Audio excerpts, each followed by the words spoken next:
Vishnupadaya Krishna Pristaya Bhutale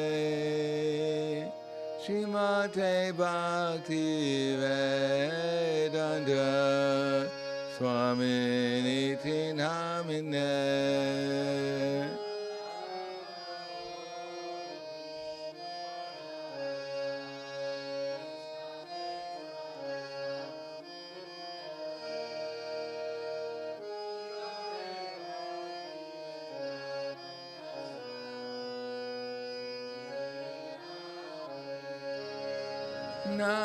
Namaste Saraswati Deve Kauravani Pracharine Nirvisesa Shunyavadi Paskatyade Sitarine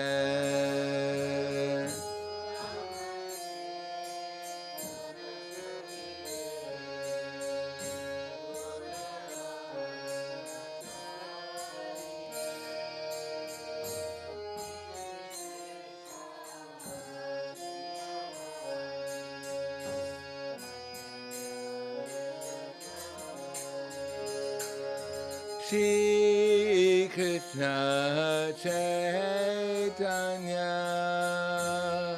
Prabhu Nityananda Shri Advaita Gadadhara Shri Vasari Gaur Bhakta Vrinda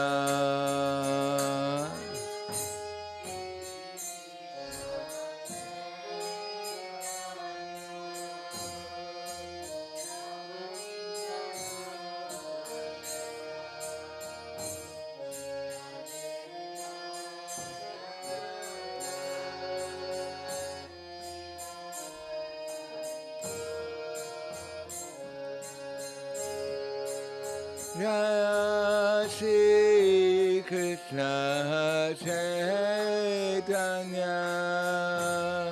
Prabhu Nityananda Shri Advaita Gadadhara Shri Vasari Gaur Bhakta Vrinda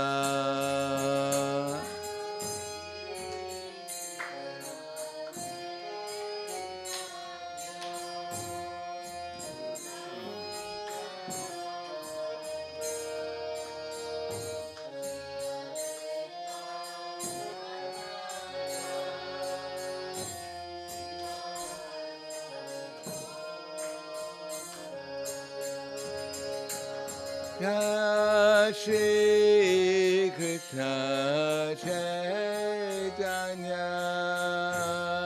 Prabhu Nityananda Shri Advaita Gadadhara Shri Vasari Gaur Bhakta Vrinda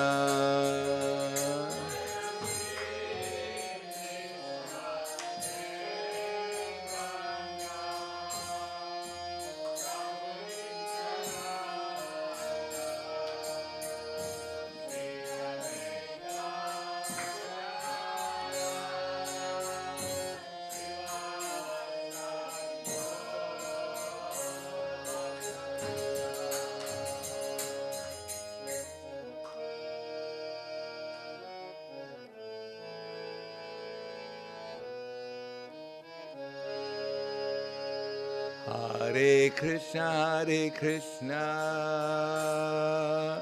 Krishna Krishna,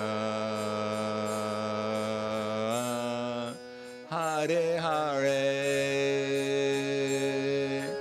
Hare Rama, Hare Rama, Rama Rama, Hare Hare.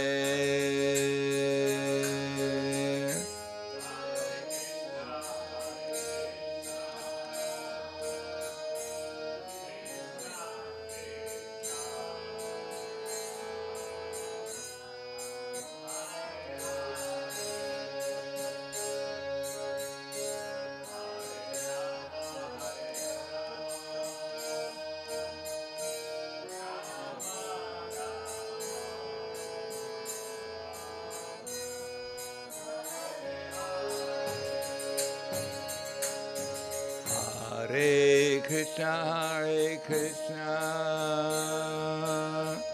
Krishna Krishna, Hare Hare, Hare Rama, Hare Rama, Rama Rama, Hare Hare.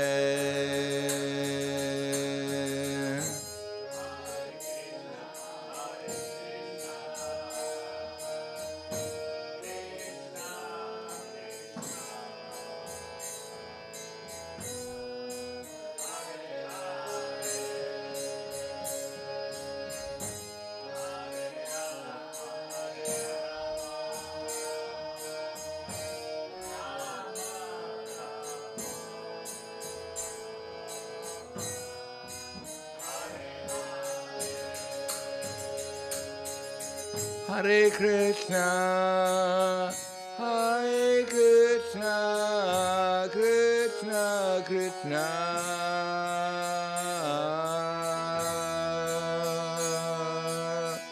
Hare Hare,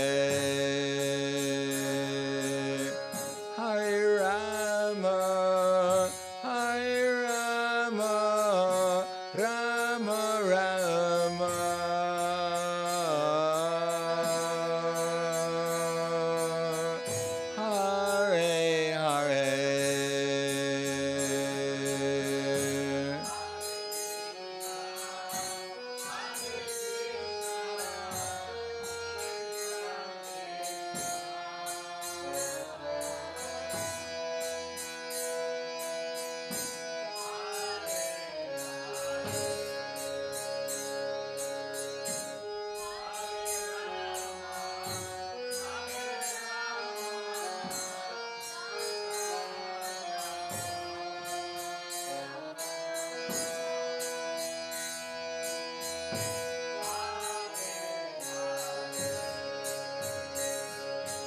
Hare Krishna, Hare Krishna, Krishna Krishna,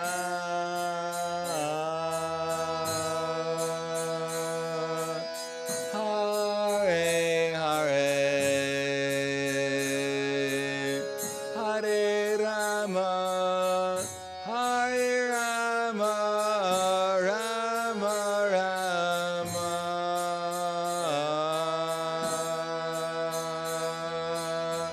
Hare Hare,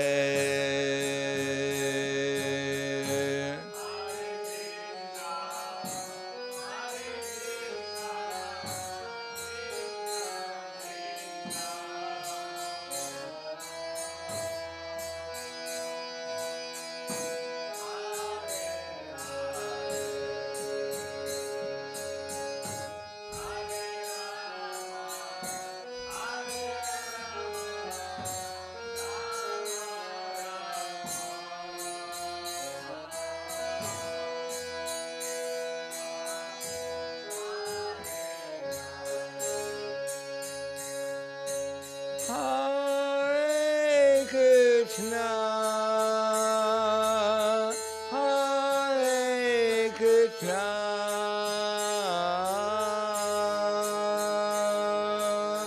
Krishna Krishna, Hare Hare, Hare Rama, Hare Rama,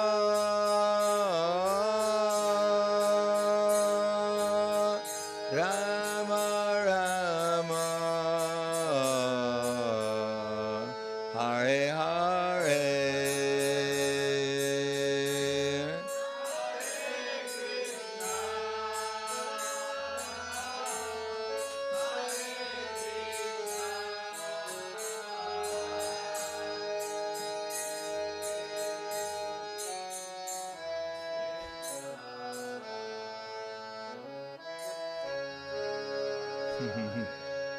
Hare Rama,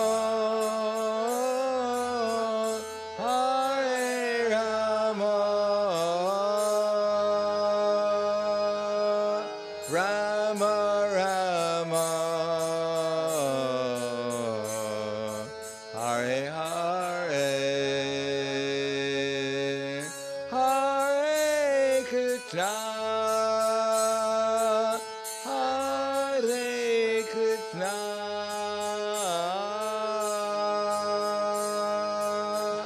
Krishna Krishna Hare Hare Hare Rama Hare Rama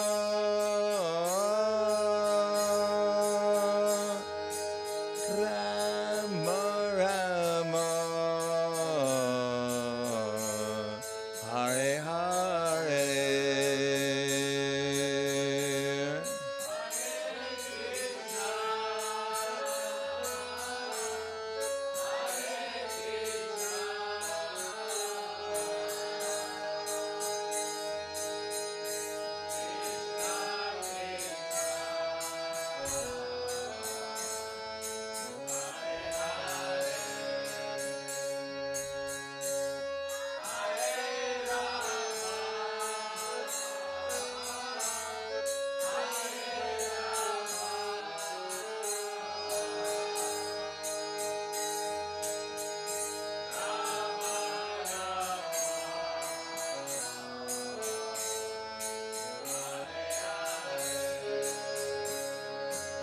Hare Krishna, Hare Krishna, Krishna Krishna,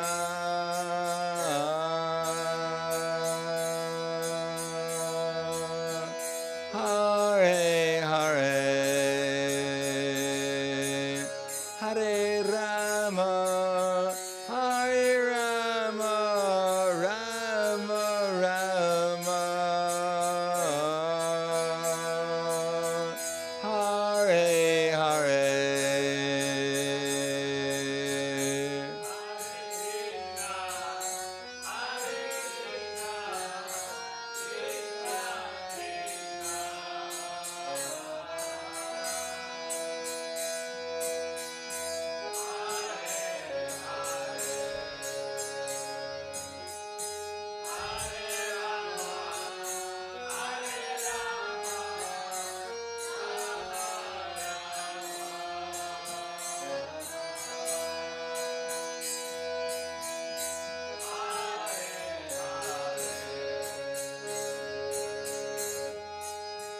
Hare Krishna, Hare Krishna, Krishna Krishna, Hare Hare,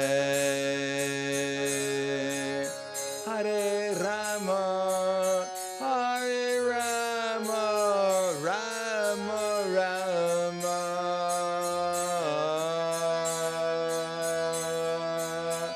Hare-hare.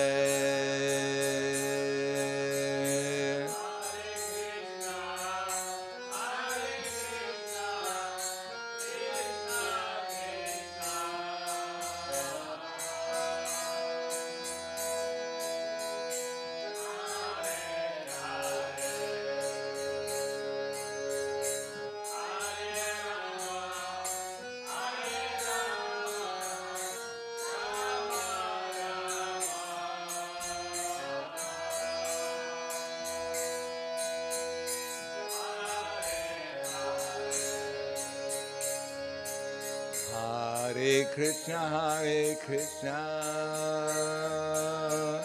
Krishna Krishna, Hare Hare, Hare-rama, Hare-rama, Rama-rama, Hare-hare.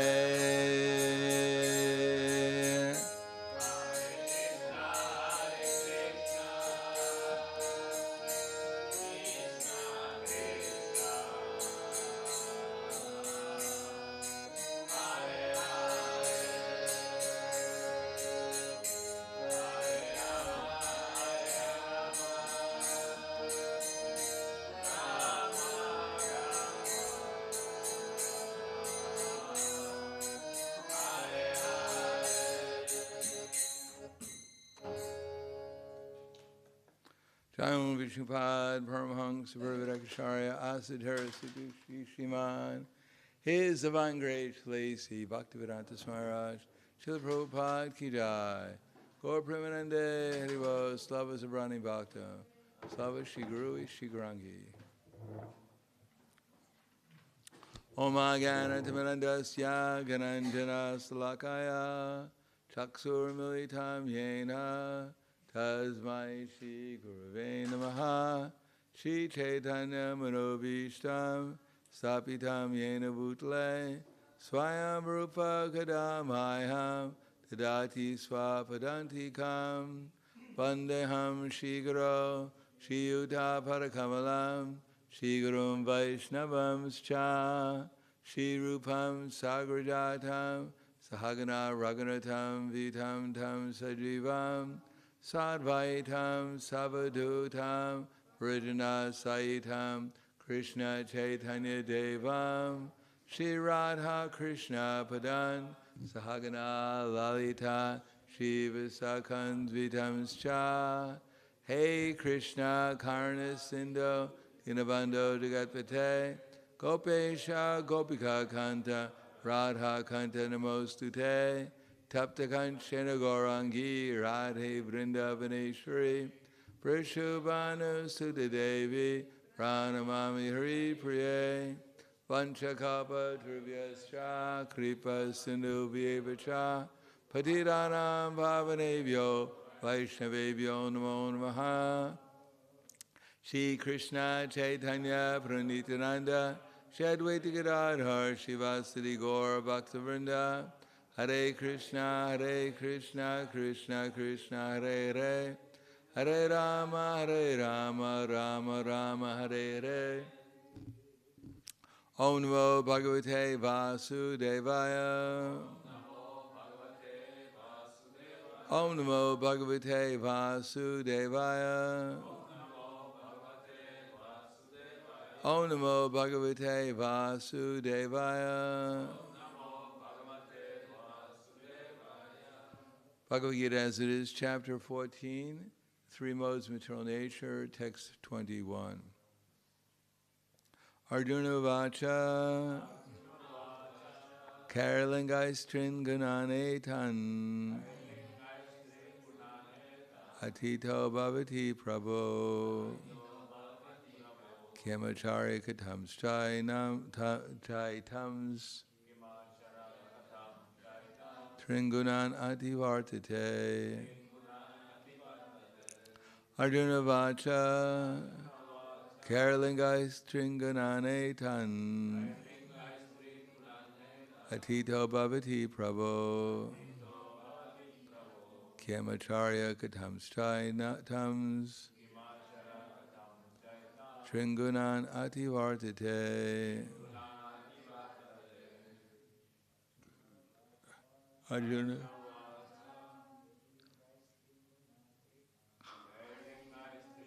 Anetan Tito Bhavati Prabhu in Shaitan Tringunan Adivartate Arjuna Vacha Kyarangas Trigananetan Atito Bhavati Prabhu Kinacharya Katam Shaitan Tringunanati Vartate. Ladies.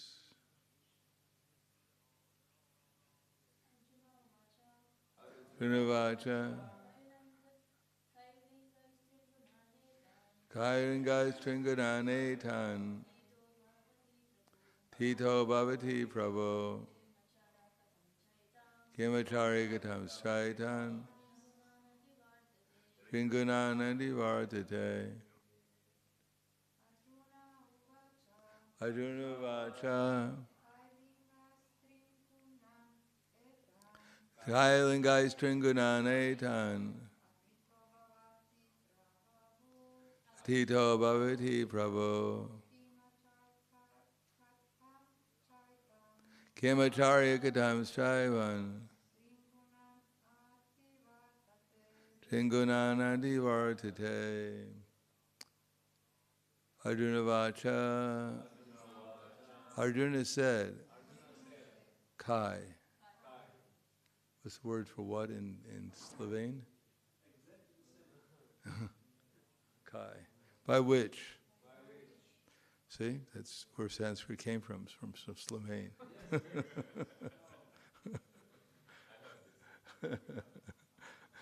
Then Kai, symptoms. Trin, 3. Gunan, qualities. Etan, all these. Atitaha, having transcended. Bhavati, is. Prabhu, O my Lord. Kim, what? Achara, behavior. Katam, how. Cha, also. Etan, these. Trin, 3. Gunan, qualities. Adivartate, transcends. Translation and purport by His Divine Grace, A.C. Bhaktivedanta Swami Srila Prabhupada. Arjuna inquired, O my dear Lord, by which symptoms is one known who is transcendental to these 3 qualities? What is his behavior? And how does he transcend the modes of nature? Please repeat. Arjuna inquired, my dear Lord, by which symptoms is one known who is transcendental to these 3 modes? What is his behavior? And how does he transcend the modes of nature? Purport. In this verse, Arjuna's questions are very appropriate. He wants to know the symptoms of a person who has already transcended material modes. He first inquires of the symptoms of such a transcendental person. How can one understand that he has already transcended the influence of the modes of material nature? The second question asks how he lives and what his activities are. Are they regulated or unregulated or non-regulated? Then Arjuna inquires of the means by which he can obtain the transcendental nature. That is very important. That's one knows the direct means by which one can be situated always transcendentally. There is no possibility of showing the symptoms. So all these questions put by Arjuna are very important, and the Lord answers them. You'll have to come back for the next time to find out what the answers are. Arjuna vacha king karalangai stringunane tan atito bhavati prabhu kyamacharya katams chaitams stringunan ativartate.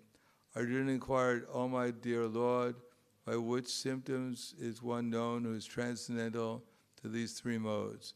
What is his behavior, and how does he transcend the modes of nature? Namo Vishnu Padaya Krishna Prasthaya Bhutaya Srimate Bhaktivedanta Swami Tanamane Namaste Saraswatam Deve Gauravani Vacharane Nirvishesha Shunyavadi Paskadyade Satarane. So what's the difference between symptoms and activities? What are the 3 questions asked here? Does anyone know? What are the 3 questions Arjuna asked? Yes. We need a microphone. You have to shout. You got 2. I'm thinking. Okay. 1, 2, being. Does anyone know 3rd? Yes. Yes, that's right, how he transcends. So what is his symptoms? What is his behavior?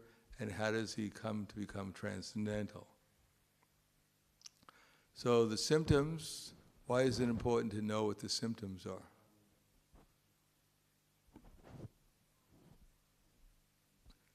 But if you're going to say something, you have to put the microphone right up to your mouth so we can hear you. I'm going deaf, by the way. Go on. Hare Krishna, Hare Krishna. Symptoms are important so that we can understand who is genuine, who has genuine symptoms, not sadhya. Very good. Like in Vrindavan, there are some Babas who are like sadhya in Radhakund. Some. Not all, some only. At least one or two. Yes, so it's important. Otherwise, if we think someone is transcendental and they're not, and we imitate them, then we won't become transcendental either. So we have to know what the actual symptoms are. And the second thing, why is it important to know one's behavior?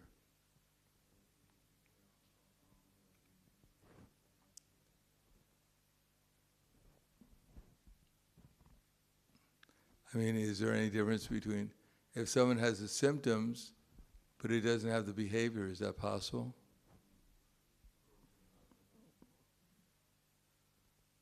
Maybe. For instance, someone may imitate. Well, say someone has the symptoms that he's transcendental. So anyhow, we have to find out what the symptoms of being transcendental are. Then we have to find out what the behavior is, and then we have to see whether or not they're possible that they could be incompatible. Yes? I forgot the name. I think it was Bhavan Babaji, Vamsi Babaji. Vamsi Das Babaji. Yeah, like he didn't take bath or something, but he was, transcendental. So, Yes. That's, I don't know if he took bath, but he used to treat his deities like they were his children. He used to chastise them. So if they were naughty, he was going to throw them in the Ganges.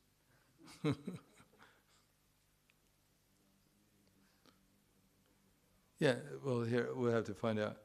Krishna will say that one who's undisturbed, the first symptom is pravitim cha nivritim cha, prakasham cha nivritim cha, jananavidu, prakasham cha nivritim cha, moham eva chapandava, advaiti sampradhitani ninivritani kankshiti. That one who's not elated when there's elimination, prakasham, or detached. Actually, let's get the right translation. He does not hate illumination, attachment, and delusion when they're present, though longs from them when they're absent. So that's the first thing, neutrality. One is undisturbed by the modes of nature. That's the symptom. Now, if someone is undisturbed by the modes of material nature, he's very tolerant. Does that mean that necessarily his behavior? Let's find out what the behavior is. It's unwavering, undisturbed through all these reactions of the material qualities, remaining neutral and transcendental, knowing that the modes alone are active. And that's the first answer to the question. Who is situated in the self and regards alike happiness and distress, looks upon a lump of earth, a stone, and a piece of gold with an equal eye. Who is equal towards the desirable and the undesirable, who is steady, situated equally well in praise and blame, honor and dishonor, and who treats alike both friends and enemies, and has renounced all material activities. Such a person is said to have transcended the modes of nature. So the first one is neutrality, and the second one is he treats alike. So both, they're very similar. The symptoms of neutrality, doesn't hate elimination, attachment, delusion when they're present, no long for them when they're absent. It looks like he sees neutrality, and he treats people equally. That's his behavior. Vidya vinaya sampane brahmanika vihastani shuni jaiva swapkecha pandita samidarshanaha. That in the learned sages, by virtue of true knowledge, the humble sages actually, by virtue of true knowledge, see with an equal vision the learned and gentle Brahman, the dog, the cow, the dog, and the dog eater. But it's possible to see everyone, we could say, to not be neutral, but still treat everyone equally. And it's possible to treat everyone equally, or to be neutral, and not to treat everyone equally. In other words, if you're an impersonalist, I don't know, it's so subtle, the difference between the two. It's hard to say, but it's definitely possible that you can pretend that you're neutral, but then if you not pretend, you're not really neutral. But if you act as if you're neutral, and then you might not treat everyone equally, because you're only pretending. But actually, if you're really neutral, then naturally you'll treat everyone equally also. So they both go together. If you're actually neutral inside, then you should actually be able to treat everyone equally outside. And if you're not neutral inside, although you may pretend to treat everyone equally outside, but you won't actually be able to do it with a long period of time. Some will get on your case and you'll scream eventually. So in any case, Arjuna wants to know what the symptoms are inside. If you know what the symptoms inside are, then you know if you're transcendental. You'll know what the quality of being transcendental is. And if you know the symptoms outside, you can actually have some idea of how to judge someone, what they're doing, in order to actually come to their platform of neutrality. And of course the means is mam chayo vyabhicharena bhakti-yogena sevate sagunan samitityayitan brahma bhuyaya kalpate. The one who's engaged in unalloyed devotional service and failing in all circumstances at once transcend the modes of material nature and comes to the level of Brahman. So the only real way of being neutral to the material world, not hating, elimination, or detachment, or attachment, or aversion, delusion when they're present, or long for them when they're absent. The only way of doing that is to be on a different platform of consciousness, Krishna consciousness. So that one is actually living in Krishna, and therefore what's going on externally in the material world doesn't really affect one, because one sees it. Just like if we're awake and we remember our dream, we don't really become so disturbed by what happened in our dream. We may have become rich in our dream, but no one runs up and down the street saying, I'm rich in my dream. Because it doesn't really get you anything.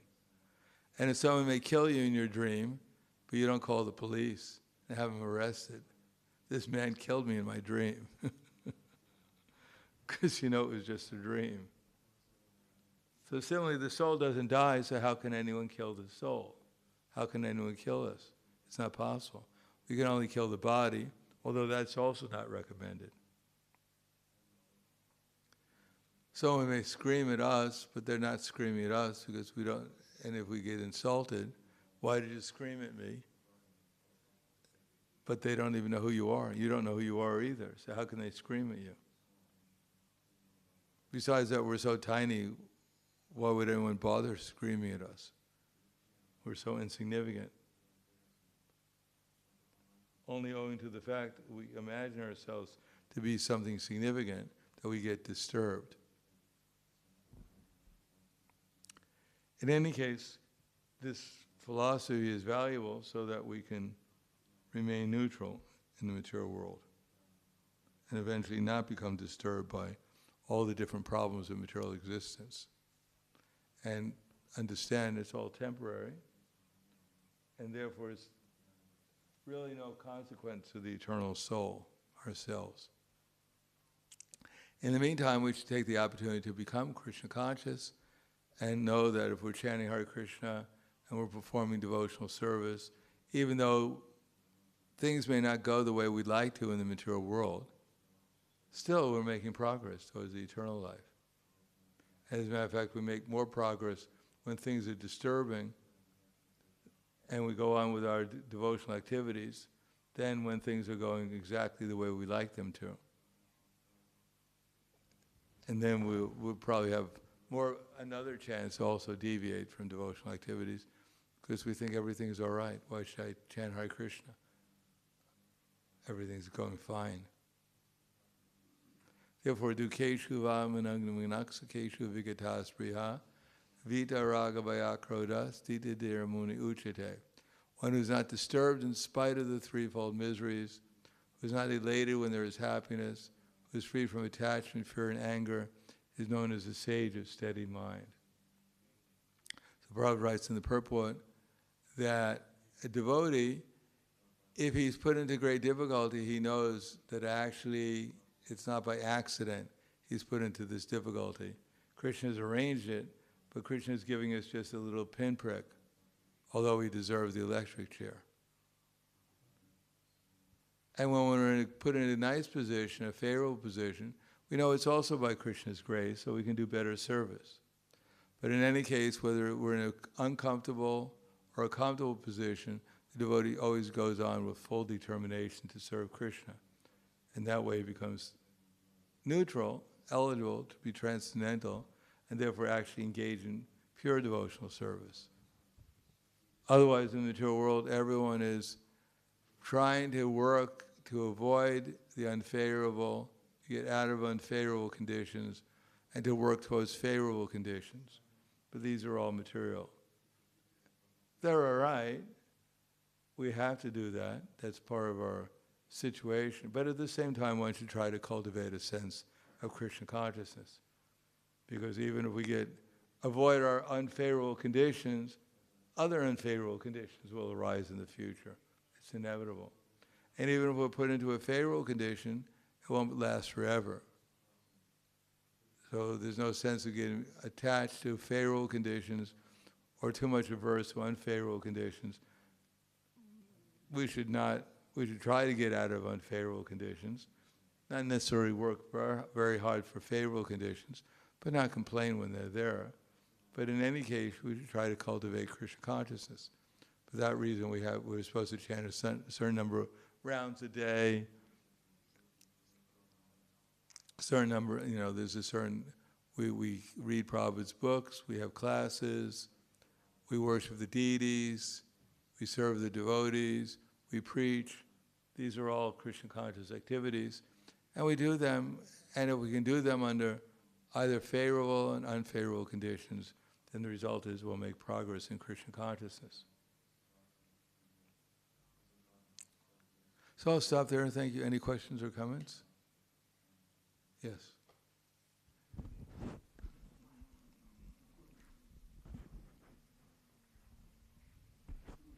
Hare Krishna Maharaj, about this neutrality, how do we reconcile this with acting on this Madhyamadikari platform? Because reconcile it? What Madhyamadikari means, neutrality, material neutrality. One sees four things.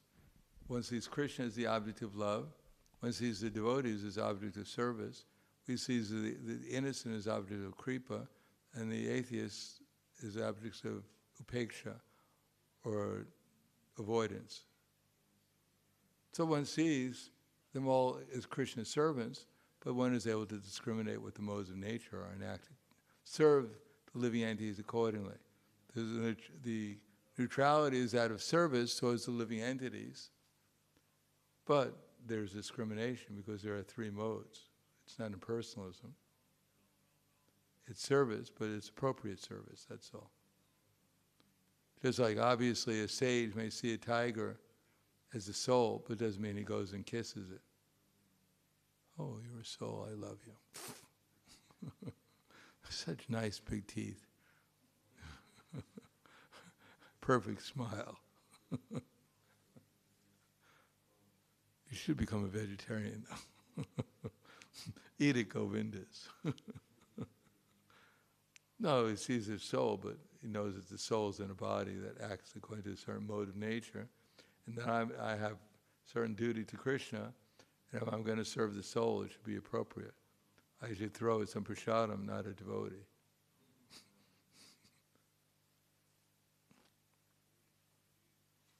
Here's some prasadam. Help. Anything else? Yes. This question from a few days ago, you mentioned this example of Sanatana Goswami cheating the guard, from the jail keeper. So I was thinking, how far can we go with cheating people in Sankirtan? What's acceptable and what's not? Well, you should not tell them something which is so that later on they'll feel disappointed. You can't tell them, if you take this book, there in every 300 books there's a gift card for $3 million. This may be your lucky book. No, we should tell them something that which is, I mean, Krishna is very big, so there's a lot of truth we can tell them, but we shouldn't disappoint them, as Prabhupada said. That later on they come back disappointed. They say, well, I'm an engineer. Well, this whole book is about engineering, the structural, how to build a perfect building. Perfect, I was looking for an engineer. You're the only one who can appreciate this book. They read it, Dharma Kshetra. No, they'll become disappointed. If we tell too much of a lie. If you say, well, in this book, Krishna tells us how the whole universe is built structurally. No, I mean, they'll read it, they'll get some idea, Sarvayona Shikontiya Morti Exambhavantiya. They can't come back and say, well, you told me this tells how the universe. Well, Krishna says, Sarvabhutani Kontiya Morti Exambhavantiya Tasam Brahma Mahadonir. That Krishna says that Sarvabhutani Kontiya. At the beginning of creation, I sent forth all living beings, along with, et cetera, et cetera. At the end, I bring them back. And so this tells you how the universe is created. I didn't lie to you. But if you read this book, you'll become a perfect structural engineer. Matter of fact, the last person who read the book was one of the people who built the new towers in New York. That's how he got his ideas from. Maybe too far out. I mean, there's enough in the books that we can use our imaginations to relate it to the people we're talking to, because that's all they're interested in. Not you read this book, it'll tell you how to perfectly figure out how to know who's going to win all the horse races from now on. Because it won't tell you how to win the horse races. So why should we tell them that? Anyone who's foolish enough to believe such a statement, they'll probably believe anything else we tell them. We don't have to tell them about horse racing. Tell them, if you read this book, you'll know your past, present, and future. That's true. The past, you took birth, you grew old, you became diseased, and you died. And in the future, you're going to take birth, grow old, become diseased, and die. Tell you everything about you, past, present, and future.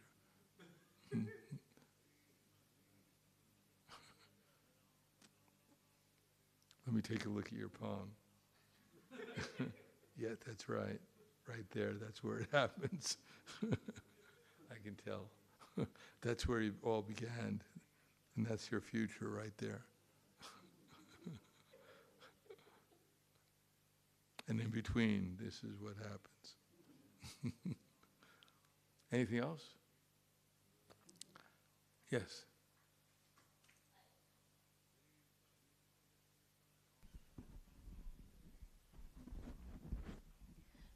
Like, for example, this, how much we can say on Sankirtan. So of course they can say I'm from India. So I say I am a yoga teacher from India. So I say bhakti-yoga. So, like, for example, Domain Prabhu was saying to me that he's like, because they can see you are from India, so they know, okay, she's from India, so they take books from you like this. So I just said that maybe you can. Tell me a 350-year-old yogi that came down from the Himalayas.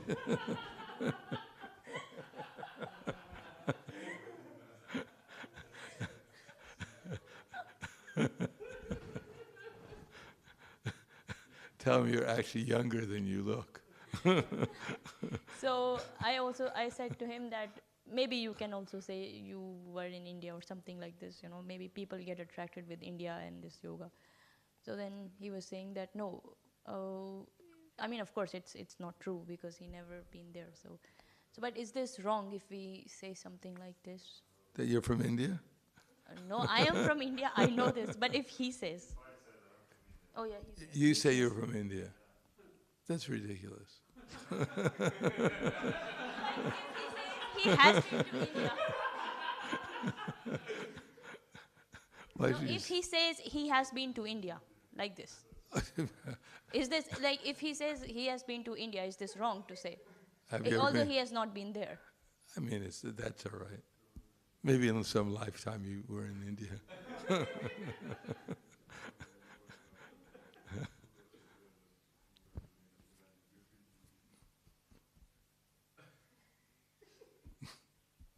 Anything else?